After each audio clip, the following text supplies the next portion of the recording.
Welcome to Moments of Clarity with Tiffany Werner, licensed mental health counselor in the state of Florida. Moments of Clarity's mission is to educate and end the stigma on mental health through the inspirational stories of our exceptional guests. You can join in the show by calling Tiffany toll-free at 866-826-1340 or on Facebook and Twitter at MOC with Tiffany. Now, here's Tiffany Werner. Hi, and thanks for listening. This is Moments of Clarity. My name's Tiffany Werner. I am a licensed mental health counselor, and I'm your host. And today we're going to be discussing grief and loss and overcoming a tragic loss and recovering. And first I want to say hi to Ed behind the glass, as always. A nice, crisp Friday morning. It's kind of chillier than usual. We probably won't get this weather till November. Probably not. But yeah, and thanks for all you do, Ed, and everything. And so today marks the 25th anniversary since my mom passed away.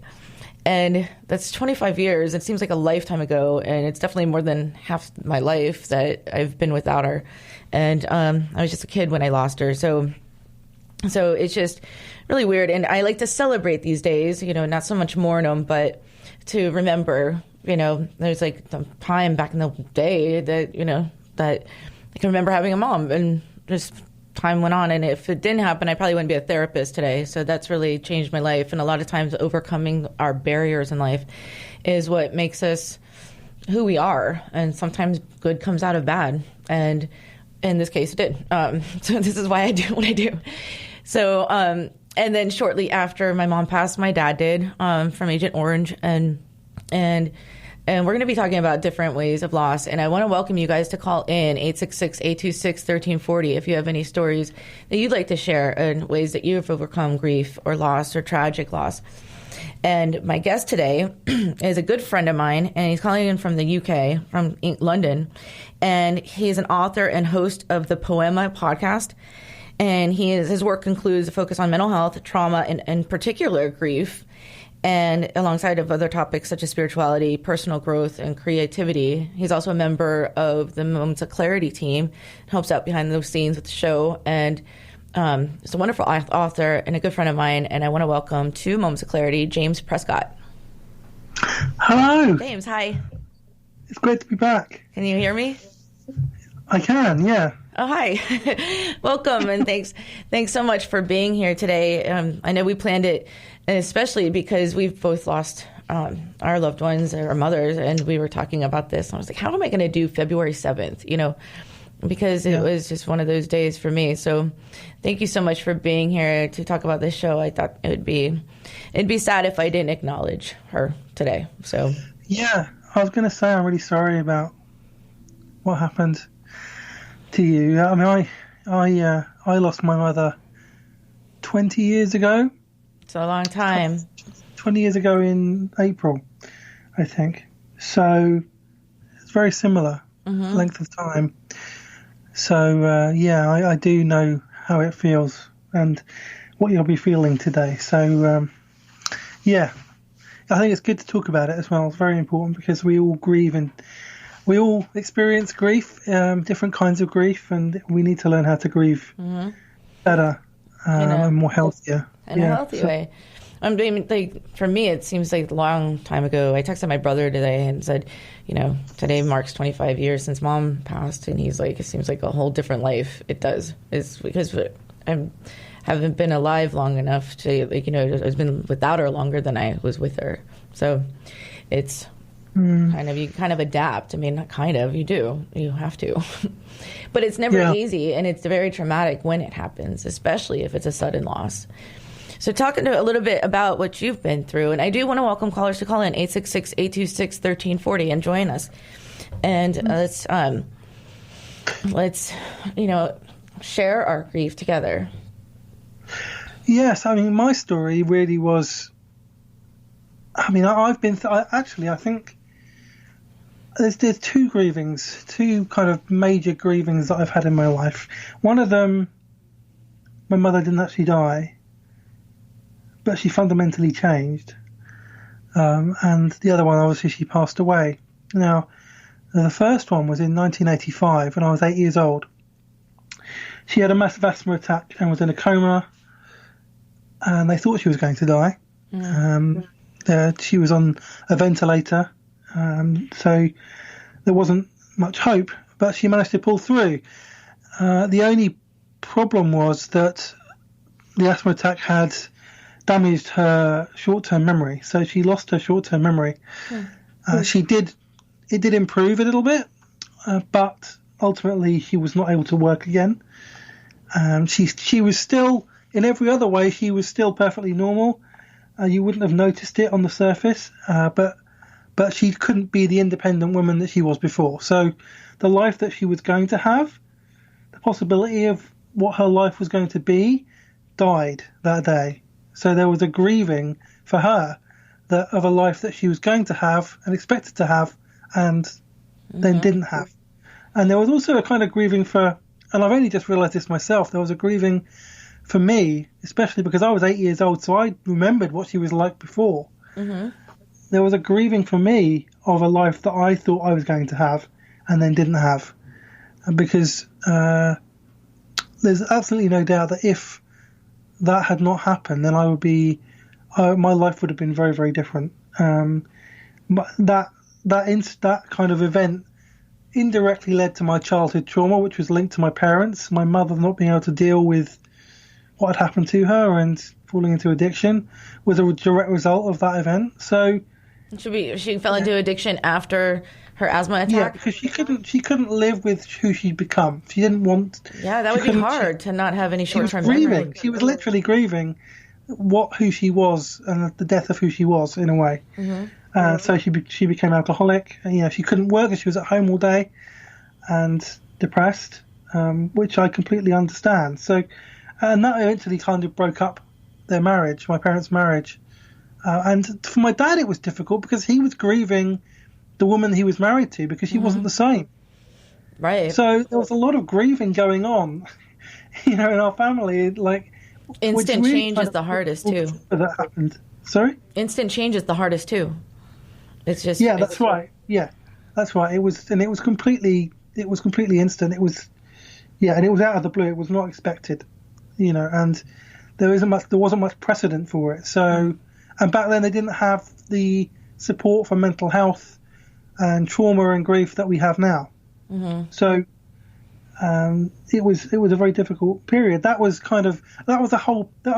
an experience of grief without a doubt, because things changed. I lost something that I couldn't get back. I mean, we all did as a family. And that means a lot when your parents or your mom can't seem to remember things, those are things that we would expect our parents to be there for us, Hold on, James, we have a caller. Oh, wow. Welcome to Moments of Clarity. Hi, this is Ray. Oh, hi, Ray. How are you? Thanks for calling in. Hi, Ray. Good morning. Good afternoon. Good afternoon. Yeah, it's morning for you, I'm assuming. Evening for me. So, Ray, do you have a story to share? The whole thing about loss, it's all encompassing. There's different levels of loss. Loss.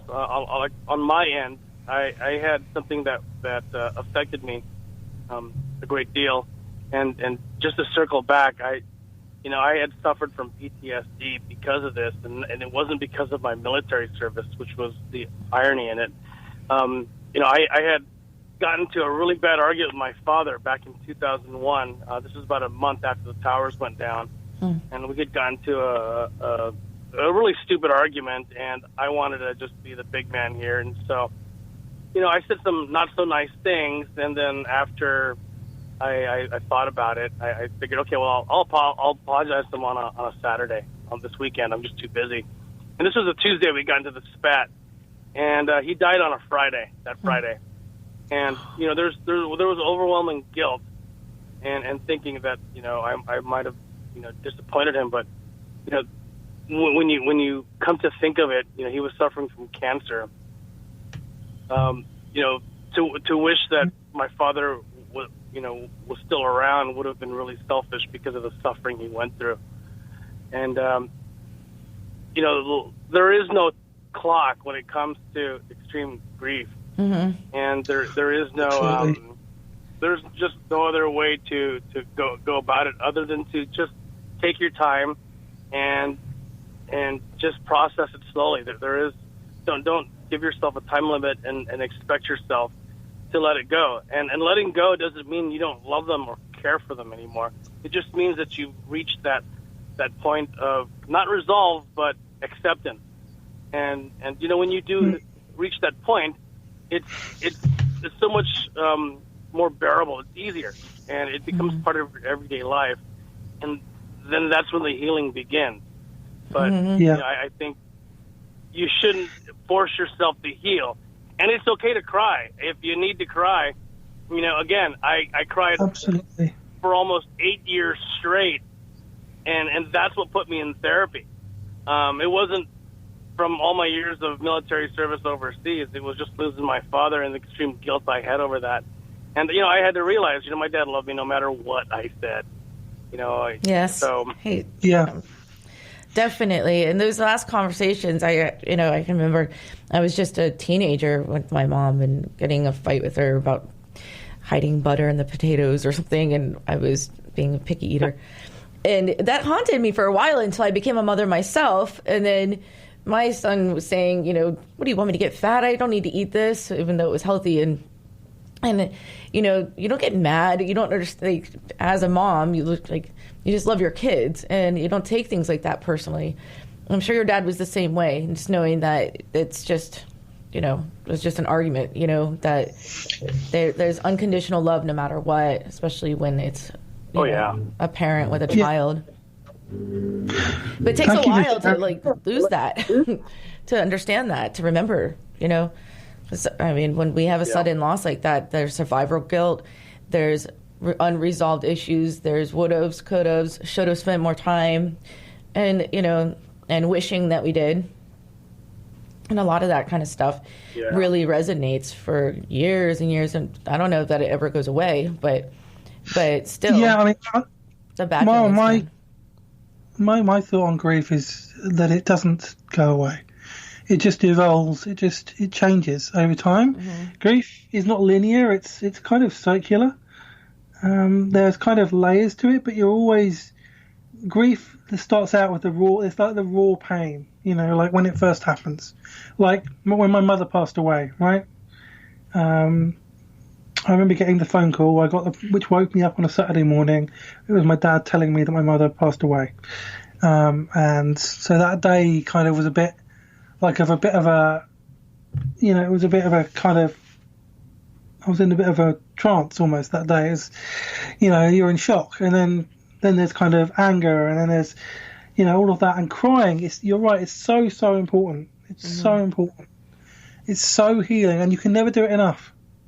I didn't cry for 2 weeks. I didn't cry for 2 weeks after my mother passed away because I was trying to be strong for everyone else. This was kind of the role that I'd assigned myself. To protect everybody else, and then when I broke down, I apologized because I felt like I needed to be there for everyone else. But my sister was like, "No, this is good. This is okay." And ever since then, I've been able to cry a lot. And whenever, when it's like the anniversary, sometimes I'll just have a think back to some memories and good memories, and have a little cry, and that's quite healing and therapeutic. And it's a good thing to do. Grieving can become an act of joy after a while. Like 20 years later, this is like 20 years after my mother passed away. So I'm still grieving, and I still miss her, and I still would wish she wasn't dead. I still wish she would come back. But at the same time, I can look back at her life with joy and remember her, and with a smile on my face in a way. And crying is a really important part of that. But there's no correct way to grieve. We all grieve differently. I've heard of one person who their first reaction when their partner died was they started laughing. Yeah. And that was how they process grief. Yeah. There's no wrong way to grieve. We all grieve in our own way, and it's all okay. Yeah. Yeah. And just to add on something that you said about having to be the strong one here, when it